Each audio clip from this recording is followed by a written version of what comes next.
Salve, rapaziada! Nossa, cara, que saudade que eu tô de vocês. Ai, por enquanto vai ter que ser desse jeito, né? Sistema EAD, vamos ter aula à distância. Mas faz parte.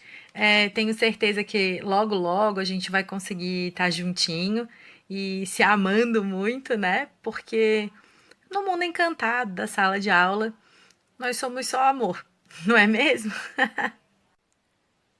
Então, na nossa última aula, que foi presencial, a gente trabalhou o módulo 53, que falou um pouquinho sobre o legado cultural deixado pelos portugueses, pelos índios, pelos africanos para a sociedade brasileira. E essa herança cultural toda ligada com o Brasil colônia. Agora a gente vai dar uma voltinha ali pelas rebeliões coloniais e conhecer um pouquinho das tensões no interior da sociedade do Brasil colônia. Cara, não sai daí, não perde o foco, porque é muita história.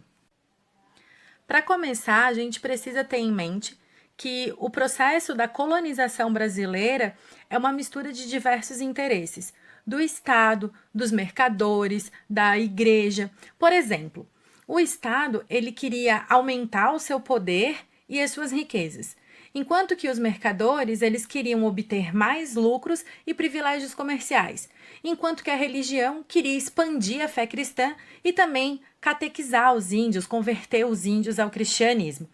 Óbvio que a colonização brasileira ela não se deu assim, num piscar de olhos, até porque precisava que os portugueses viessem para cá. E quem é que disse que eles queriam vir? Poxa, o Estado não investia em quase nada e isso tornava a vida no Brasil muito precária. Com o passar do tempo, a coroa portuguesa ela começou a fazer investimentozinhos no Brasil, como por exemplo a lavoura canavieira. Vocês sabem, né, que para manter uma lavoura canavieira e um engenho de cana-de-açúcar requeria muito dinheiro.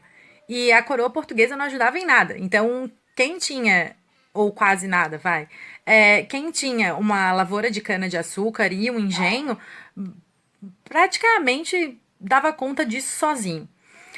Mas o que realmente estimulou muitíssimo os coraçõezinhos, quer dizer, o bolso do povo português, foi a descoberta de ouro na região das Minas.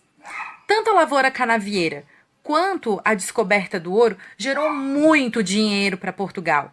Mas, como vocês sabem, eles não são muito bons nessa coisa de administrar, né? Então, eles perderam também muito dinheiro nessa brincadeira.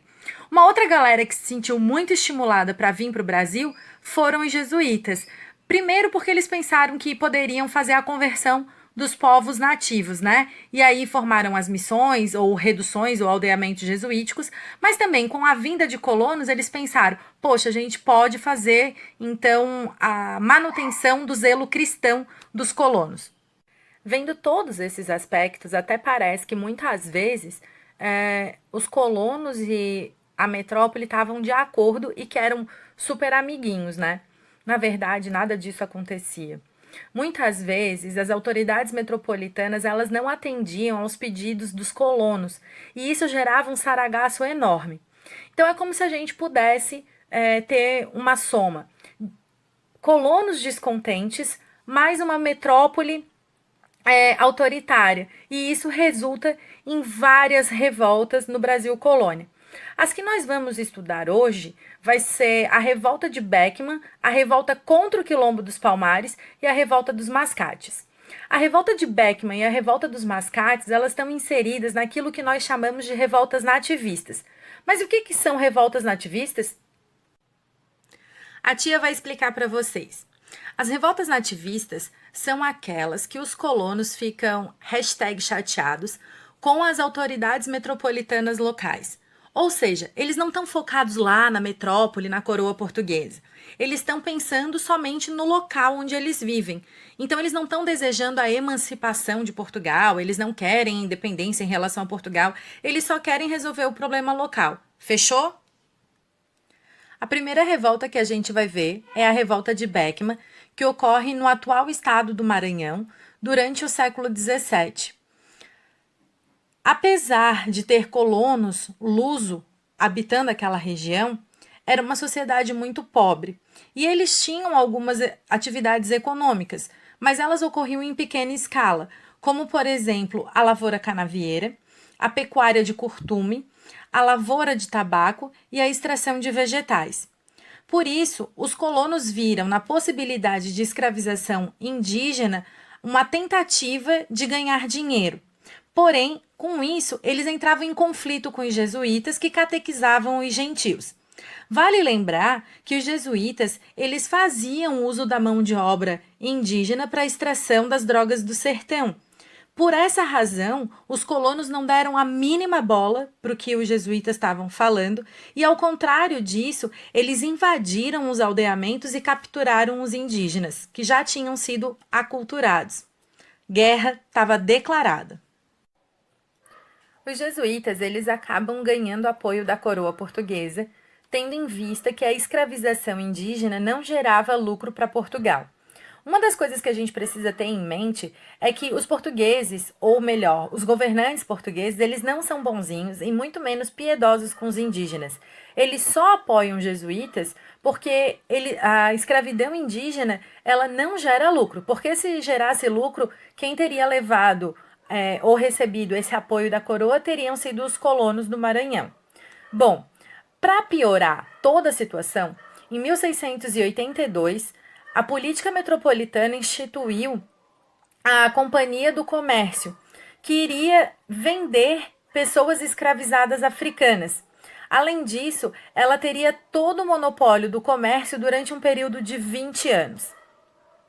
Nesse interim, os únicos que estariam livres da Companhia do Comércio seriam os jesuítas.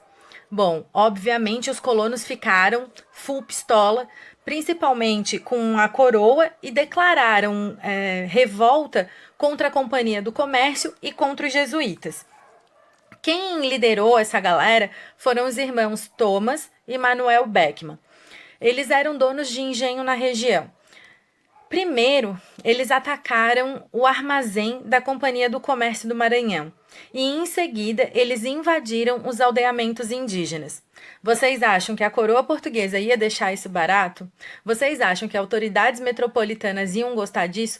Óbvio que não.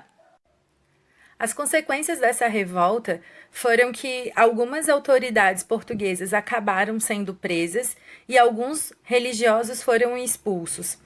Em seguida, a coroa portuguesa ela prendeu os líderes da rebelião e somente o Manuel Beckman foi condenado ao enforcamento. A Companhia do Comércio acabou sendo desfeita e os missionários jesuítas puderam continuar as suas atividades livremente. A nossa próxima revolta é a Guerra contra o Quilombo dos Palmares. A sociedade colonial ela era patriarcal e escravista. Então a sociedade estava dividida entre senhores de terra e escravizados. É importante entender que nesse interim nem todos os escravizados aceitavam a sua condição e muitos deles acabavam resistindo. Essa resistência vinha em forma de quilombos, onde o mais conhecido deles é o Quilombo dos Palmares. O Quilombo dos Palmares ele era organizado por homens e mulheres que haviam fugido dos seus cativeiros e dos seus senhores, por negros que haviam conseguido a sua liberdade comprando ela ou recebendo ela dos seus senhores, que é o que a gente chama de alforria, ou por homens brancos que tinham sido condenados pela justiça e que viam no quilombo a possibilidade de uma vida diferente. O Quilombo de Palmares ele foi o que mais durou ao longo da história do Brasil colonial. Localizado na Serra da Barriga, no atual estado do Alagoas, os quilombolas constituíram uma sociedade à margem das autoridades metropolitanas, tendo sua própria justiça, o seu próprio governo, suas próprias leis, e lá eles também desenvolviam algumas atividades econômicas, como, por exemplo, o plantio da mandioca, do milho, da cana-de-açúcar e a prática da caça e da coleta. Tendo em vista que o negro escravizado para o período do Brasil colonial era tido pelos senhores de terra como uma propriedade, a existência de um quilombo ameaçava toda essa ordem social e também informava uma perda de patrimônio. Por essa razão, vários senhores de engenho financiaram expedições para tentar destruir o Quilombo dos Palmares. Mas, através de técnicas de emboscada e de guerrilha, os quilombolas conseguiram se defender inúmeras vezes.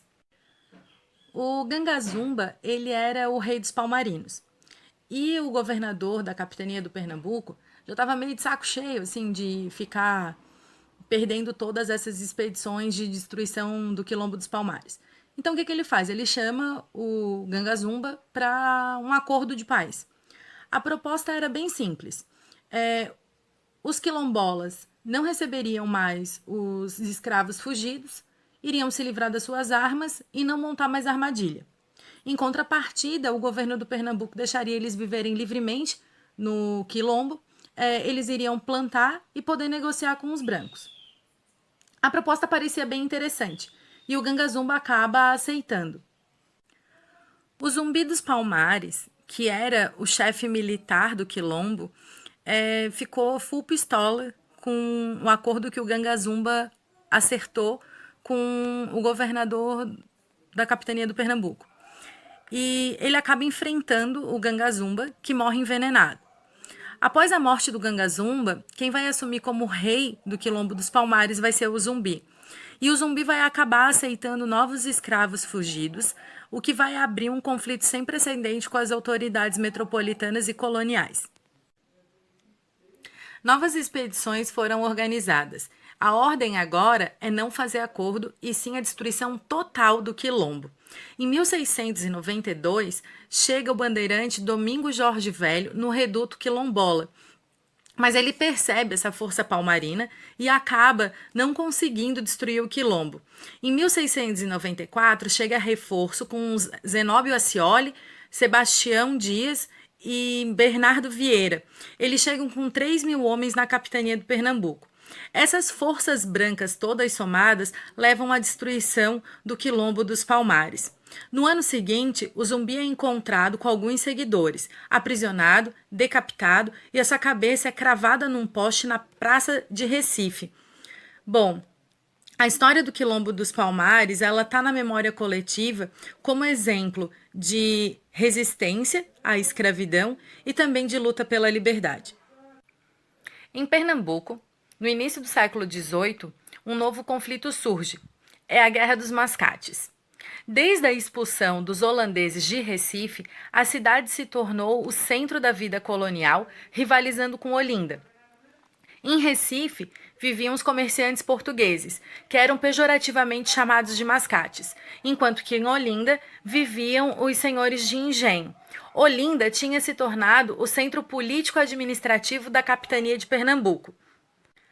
A atividade açucareira é o epicentro desse conflito, porque estava em decadência e os senhores de engenho estavam endividados com os comerciantes portugueses do Recife.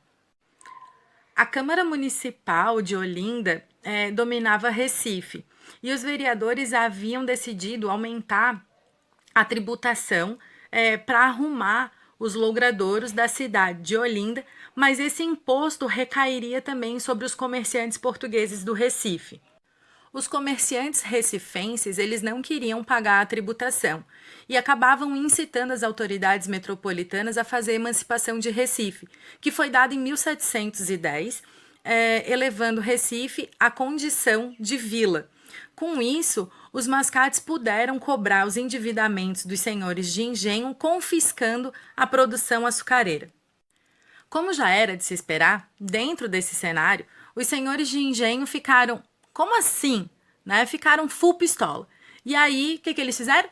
Guerra. Começaram uma campanha militar contra os recifenses. No início, os olindenses estavam show de bola, ganhando todas as coisas. Mas daí, os recifenses acabaram ganhando apoio de outras autoridades metropolitanas, o que faz com que o jogo se reverta. Em 1711, a coroa portuguesa acaba se metendo e troca o governador da capitania do Pernambuco. E, óbvio, esse governador vai entrar do lado dos olindenses. Bom, dessa forma, alguns senhores de engenho acabaram sendo presos e a questão administrativa ficou partilhada entre Olinda e Recife. e acaba a guerra dos mascates. Então é isso, galera. Eu espero que vocês tenham gostado e a gente se encontra na próxima videoaula. Tchau!